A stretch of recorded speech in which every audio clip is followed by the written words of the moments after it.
28 सीटों पर होने जा रहे उपचुनाव में हाटपिपलिया सीट भी प्रतिष्ठा का सवाल बन चुकी है। बीजेपी ने इस सीट को जीतने के लिए अपनी पूरी ताकत लगा दी है। खुद मुख्यमंत्री शिवराज सिंह चौहान इस सीट की मॉनिटरिंग कर रहे हैं। डीजीआना संवाददाता अभिषेक मिश्रा ने हाटपिपलिया बीजेपी कार्यालय का जायजा लिया। नमस्कार, डीजीआना न्यूज़ पर आप देख रहे हैं हाटपिपलिया के चुनावी रण की खास तस्वीरें। फिलहाल हम हाटपिपलिया के बीजेपी कार्यालय पर मौजूद है और वहां पर किस तरह का माहौल है वो आपको बताने का प्रयास करेंगे। हालांकि हाटपिपलिया वो सीट है जब सिंधिया समर्थक कांग्रेस में शामिल हुए थे तब सबसे पहली विरोध का बिगुल अगर बजा था कहीं से तो वो हाटपिपलिया थी। ऐसे में बीजेपी वर्कर्स किस तरीके से इस चुनाव को लेते हैं और कितना ज़्यादा उनके प्रति ये चुनाव महत्वपूर्ण है वो एक बड़ा सवाल है। विपिन पटेल जी हमारे साथ मौजूद हैं। सर, हाटपिपलिया एक ऐसा ख़ास स्थान है जहाँ पर प्रदेश की सियासत की अगर पहचान है तो वो स्वर्गीय कैलाश जी के माध्यम से होती है, तो यहाँ बड़ा आप लोगों की जवाबदारी बढ़ जाती है। और ऐसे समय जब सिंधिया समर्थक जब कांग्रेस में शामिल हुए थे तब उन्हीं के बेटे ने सबसे पहला विरोध का स्वर उठाया था। अब क्या हालात है? हमारे परम श्रद्धेय कैलाश जी जोशी साहब जो हमारे नगर की और पूरे प्रदेश की शान हैं, जिन्होंने इस हाटपिपलिया क्षेत्र को कई सौगातें दी है, तो और उनके सुपुत्र माननीय हमारे परम श्रद्धेय दीपक जोशी जी वो भी अभी क्षेत्र में पूरी लगन और मेहनत के साथ मनोज भैया के कंधे से कंधा मिलाकर काम कर रहे हैं।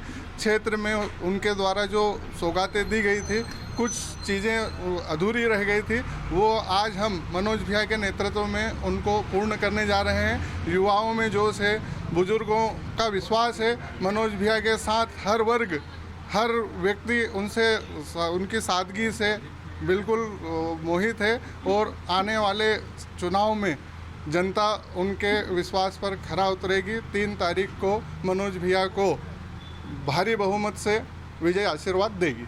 और ये चुनाव वैसे बड़ा दिलचस्प हो गया है हाटपिपलिया का, लेकिन कभी आप लोगों ने सोचा था कि 2 साल पहले जिसकी विचारधारा के खिलाफ आप काम करते थे, जिनके खिलाफ आप अपना प्रचार प्रसार अभियान चलाते थे, आज उन्हीं के लिए आपको काम करना पड़ रहा है? ये टीस है या आप ये मान रहे कि नहीं अब सब कुछ नॉर्मल?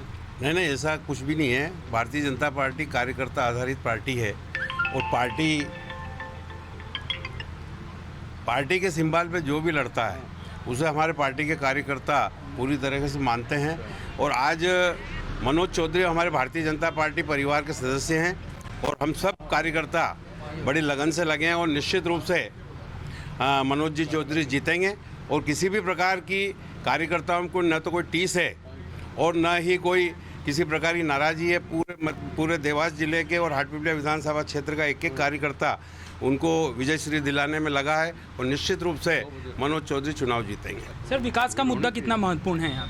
नहीं, विकास भारतीय जनता पार्टी ने बहुत किए। अभी भी उपचुनाव से इस चुनाव के अंतर्गत भी 1041 करोड़ के विकास क्षेत्र में हुए। निश्चित जनता उसका सहयोग करेगी और भारतीय जनता पार्टी प्रचंड बहुमत से जीतेगी हाटपिपलिया विधानसभा। भारतीय जनता पार्टी। विपिन जी, एक कांग्रेस लगातार गद्दारी का मुद्दा उठा रही है, भले ही हम ग्वालियर चंबल बेल्ट की बात करें या फिर हाटपिपलिया की बात करें, ये मुद्दा कितना आपको लगता है कि कांग्रेस के लिए एक हथियार बना? कांग्रेस के पास इसके अलावा कोई मुद्दा ही नहीं है।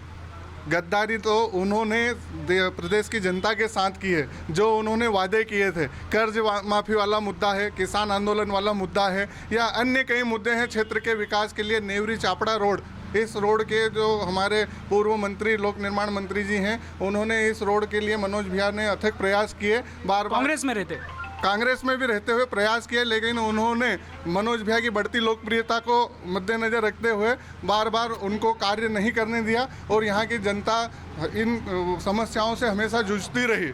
तो इसी कारण मनोज भैया को और सिंधिया जी के नेतृत्व में 22 विधायकों को ये कदम उठाना पड़ा। प्रदेश की जनता के हित में निर्णय लिया गया है और सभी भारतीय जनता पार्टी के लोग, माननीय सिंधिया जी के लोग, सब आपसी सामंजस्य से और प्रचंड विजय की ओर अग्रसर हो रहे हैं। कितने मतों से आप लोग विजय का दावा कर सकते हैं यहाँ पर?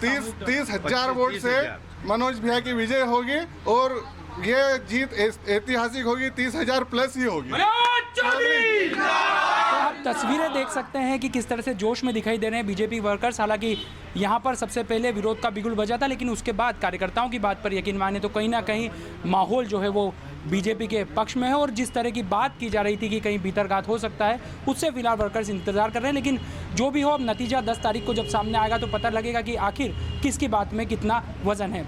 फिलहाल कैमरा पर्सन नीलेश करोसिया के साथ अभिषेक मिश्रा, हाटपिपलिया से।